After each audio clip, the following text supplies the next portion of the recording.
Hi, ఈరోజు మళ్ళీ మా మమ్మీ మీ ముందుకు కొత్త రెసిపీతో వచ్చేసింది. ఇలా 2 కప్పుల కందిపప్పు తీసుకొని మనం బాగా వేయించుకోవాలన్నమాట. బాగా వేయించుకోవాలి.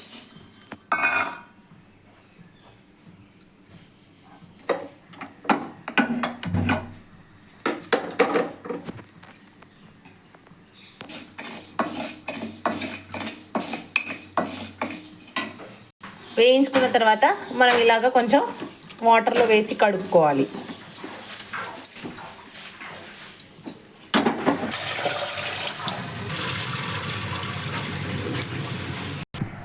కడిగేసుకున్న తర్వాత మనం కుక్కర్లోకి తీసుకొని ఒక 5 విజిల్స్ వచ్చే వరకు ఉంచాలి.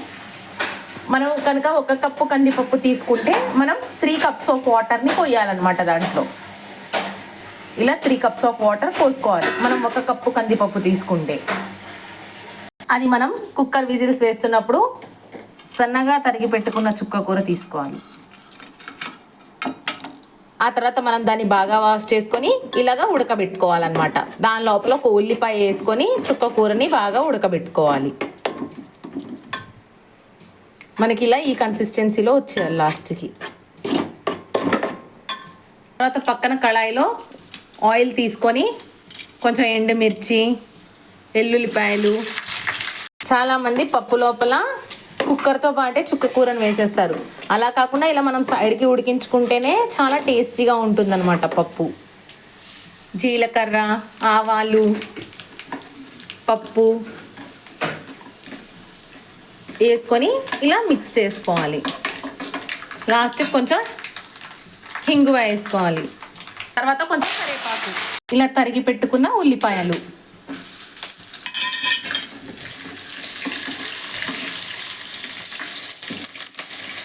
విజిల్స్ వచ్చాక ఇదిగో మనకు పప్పు ఇలా ఉడికిపోయింది. ఉడికిపోయిన పప్పుని ఇంతకుముందు స్టవ్లో పెట్టి బాగా ఉడికించుకుంటున్న చుక్క కూరలో వేసుకోవాలి. ఆ తర్వాత కొంచెం సాల్ట్ వేసుకోవాలి. అందుట్లోనే కొంచెం పసుపు వేసుకోవాలి. ఒక 1/2 స్పూన్ పసుపు,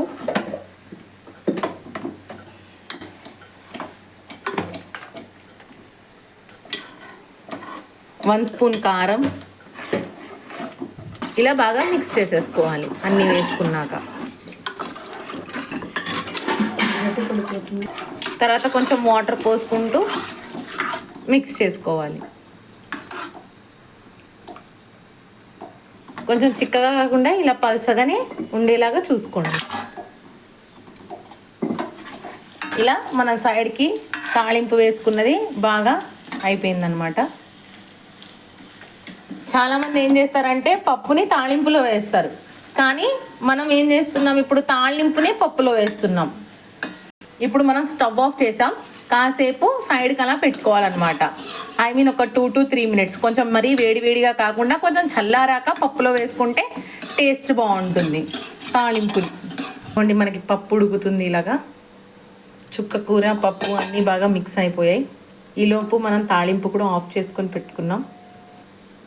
10 మినిట్స్ పాటు ఇలా బాగా ఉడకబెట్టుకోవాలి. తర్వాత ఆఫ్ చేసుకోవాలి.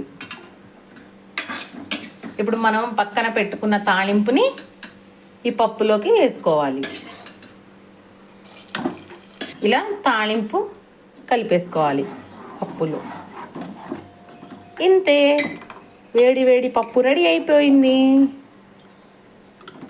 పప్పు మామూలుగా కాకుండా ఏదో ఒక ఆకుకూరలు వేస్తే మనకి ఎలాగైనా ఆకుకూరలు లోపలికి వెళ్తుంది. ఎందుకంటే చాలామంది ఆకుకూరలు ఇష్టంగా తినరు కాబట్టి. ఇలా మీరు కూడా పప్పు చేసి ట్రై చేసి ఎలా ఉందో కింద కమెంట్ చేయండి.